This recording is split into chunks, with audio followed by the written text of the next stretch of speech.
Community members and activists say a new bill reimagines public safety. They push for a state law that would put the financial burden of gun violence on firearm manufacturers. Nathaniel Langley learns how this proposal could work.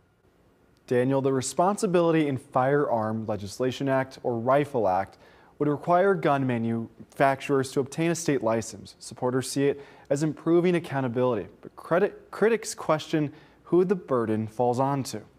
The cost of gun injury falls to all of us.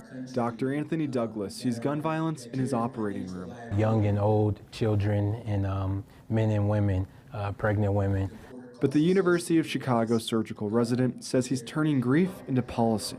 There's an industry that enjoys an unprecedented immunity. At a Rockford town hall,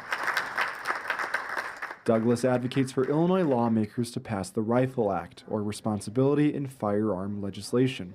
This law essentially aims to reinstate an industry back into what is the standard of accountability in our country. And I have never, in 10 years, at any level of government, seen a bill like this before.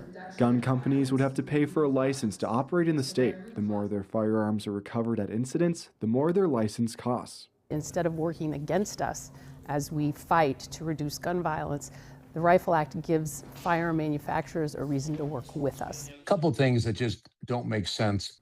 State Senator Dave Severson feels the bill stands little chance of crossing the finish line in Springfield. This idea is just another way to tax and make it difficult for law-abiding, legal citizens to be able to purchase and own guns. It will help us to start thinking differently about gun violence.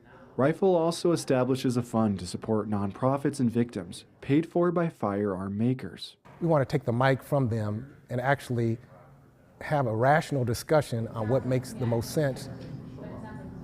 If passed, Illinois would be the first state with such a law in its books. Douglas says if others follow, manufacturers will have no choice but to implement funds like RIFL's into their business model.